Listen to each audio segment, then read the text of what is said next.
गाजियाबाद में सोमवार को महिला चिकित्सकों के समर्थन में सम्राट सागर चौक से विजयनगर थाने तक डॉक्टरों द्वारा कैंडल मार्च निकाला गया। इस कैंडल मार्च में चिकित्सकों और आम लोगों ने हिस्सा लिया।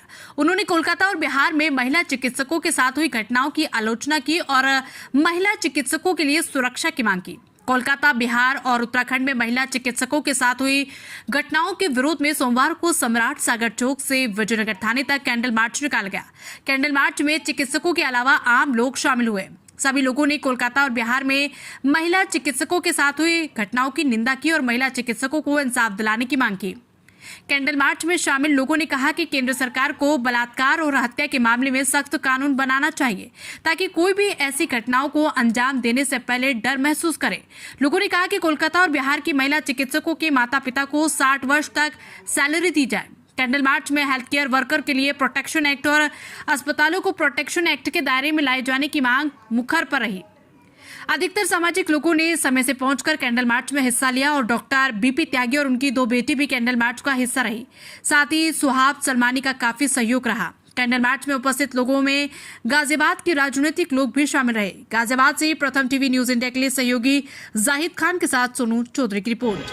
चलो हो गया रेडी सब? जी डॉक्टर साहब, पहले तो जो सम्मानित एसीपी हैं विजयनगर के, उनका मैं धन्यवाद करता हूं कि उन्होंने मातम मनाने के लिए हमें परमिशन दी, कैंडल मार्च के लिए परमिशन दी कि हम मातम मना रहे हैं, उसकी परमिशन दी, पुलिस फोर्स प्रोवाइड कर रहे हैं। बहुत बहुत धन्यवाद के पात्र हैं। शायद अस्पताल में आके भी ये इस तरह की सिक्योरिटी दे दें जो मंदिरों को दी। मैं बिल्कुल सरेआम बोल रहा हूँ, एक हिंदू हूँ, लेकिन मैं मंदिरों की सिक्योरिटी जितनी ज़्यादा है उससे ज़्यादा मुझे अस्पतालों की सिक्योरिटी चाहिए। और अस्पतालों की सिक्योरिटी अगर नहीं होगी तो मेरी माँ, मेरी बहन, मेरी बेटियां इस तरह से रेप होता रहेगा और मरती रहेंगी। 3 बेटी मर चुकी हैं 1 हफ्ते के अंदर और उसके लिए मातम के लिए परमिशन मांगी जा रही है।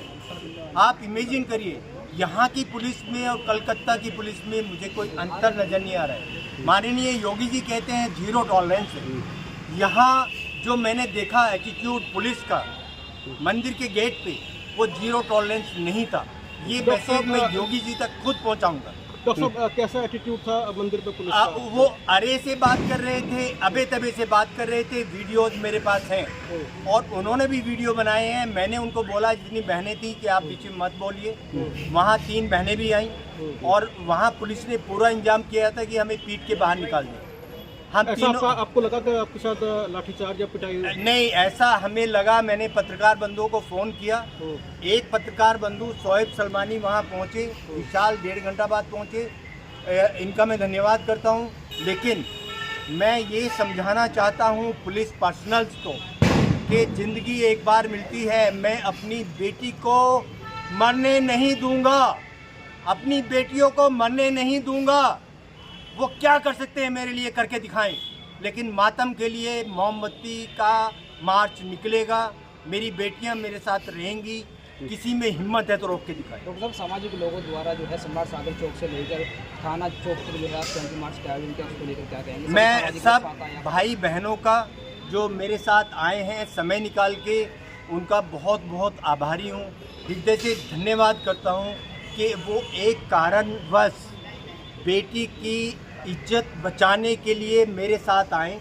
जितने भी हम 20-25 लोग हैं, ये सफिशिएंट हैं एक मैसेज देने के लिए कि जनता डॉक्टर्स के साथ है। हम चाहते हैं कि जनता हमारे साथ रहे, पुलिस हमारे साथ रहे या ना रहे, हमें कोई चिंता नहीं है। लेकिन मेरी जनता अगर मेरे साथ होगी तो पुलिस पर्सनल को मेरे साथ आना पड़ेगा। लोग लगातार ये कह रहे हैं कि जो बेटी के कातिल को फांसी की सजा हो। माननीय सुप्रीम कोर्ट ने संज्ञान ले लिया है, वो हियरिंग कर रहे हैं। हम डॉक्टर्स हैं, हम ये नहीं कहना चाहेंगे कि माननीय सुप्रीम कोर्ट से हम ऊपर हैं। हम उनका आदर करते हैं, उनका सत्कार करते हैं। जो निर्णय माननीय सुप्रीम कोर्ट लेंगे, हम उस निर्णय को सब डॉक्टर्स मानेंगे, हमारी बेटियां मानेंगी, हमारी नर्सेज मानेंगी, हमारा पैरामेडिकल स्टाफ मानेगा। आज जो है सामाजिक लोगों द्वारा सागर चौक से थाने तक कैंडल मार्च निकाला गया, लगातार उसमें बाधाएं दिया है, मगर कैंडल मार्च निकल रहा है, क्या कहना है? देखिए, मैं सबसे पहले तो डॉक्टर बीपी त्यागी जो इस गाजियाबाद की एक बड़ी आवाज़ है और विश्वविख्यात डॉक्टर है, डॉक्टर बीपी त्यागी जी का मैं धन्यवाद अदा करता हूँ विजयनगर के अंदर कि डॉक्टर बीपी त्यागी ने बेटी के लिए आवाज़ उठाई। तो डॉक्टर बीपी त्यागी जी इस गाजियाबाद में हमेशा एक बुलंद आवाज़ रहे हैं और मुद्दों पर आवाज़ उठाते हैं। तो जिस तरीके से हमने कल से 2-3 दिन से पीछे देखा डॉक्टर बीपी त्यागी जी आवाज़ उठा रहे हैं, ये बड़ी अच्छी बात है। और जिस तरीके से डॉक्टर बीपी त्यागी जी ने कहा कि परमिशन की बात, फिर बाद में एसीपी साहब ने माना कि इसके लिए परमिशन नहीं होनी चाहिए और हम आपको मौखिक परमिशन दे रहे हैं। तो डॉक्टर बीपी त्यागी जी ने जो मौखिक परमिशन दी उनका भी मैं धन्यवाद करता हूँ। लेकिन मैं एक राजनीतिक पार्टी से जुड़ा हूँ और मैं स्पष्ट रूप से आपके बीच में खड़ा होकर के पार्टी गाइडलाइन से अलग हट करके मैं साफ साफ आपसे कह रहा हूँ, प्रदेश तेरा हो या मेरा हो, इसका हो या इसका हो, सरकार किसी की भी हो, अगर बेटी के साथ अपराध हो रहा है, चाहे वो मेरी पार्टी का हो चाहे किसी की पार्टी का हो, हमें रोड पे आना चाहिए। क्योंकि फूल जैसी बेटी मेरे यहाँ भी है, वो भी पढ़ने जाती है, वो भी किसी दरिंदे के हाथ लग जाएगी, फिर मैं देखूंगा कि मेरा नेता की सरकार है, मैं ना बोलूं, फिर मैं चीखूंगा। इसलिए आज ज़रूरत है अभी चीखे। और मैं एक चीज़ देश के लोगों से स्पष्ट रूप से कहना चाहता हूं कि मुद्दों पे वोट दो। अगर बेटी को बचाने के लिए वोट दिया होता तो सरकारें बेटी बचाने के लिए काम करती, उन मुद्दों के लिए काम न करती जिन मुद्दों के लिए डॉक्टर बीपी त्यागी ने, मैं नहीं कह सकता मैं मुस्लिम हूँ, डॉक्टर बीपी त्यागी ने आज नब्ज पे हाथ रखा है, नब्ज पे, कि पुलिस रोड पर लॉ एंड ऑर्डर मेंटेन करने के लिए, कहीं मस्जिदों के ऊपर, मदरसों के ऊपर लॉ एंड ऑर्डर मेंटेन करने के लिए नहीं होती बनी है पुलिस। पुलिस का जो काम है उसको करना चाहिए। तो मैं इसीलिए धन्यवाद करता हूँ डॉक्टर बीपी त्यागी जी का। और जहाँ भी बेटी के लिए जरूरत पड़ेगी अपनी जान देने के लिए मैं और मेरे साथी डॉक्टर बीपी त्यागी जी के नेतृत्व में खड़े हैं। ठीक है, कैंडल मार्च आगे बढ़ाइए। मुझे इन राइटिंग क्या मातम के लिए परमिशन ले रहे हैं? हम इसलिए बैठे हैं कि यहाँ के जो माननीय एसीपी हैं उन्होंने हमें बोला है कि आपने परमिशन क्यों नहीं ली। हमारी बेटी को उसका हत्या हुई, रेप हुआ, 3 बेटियों का, उत्तराखंड में, कलकत्ता में और बिहार में।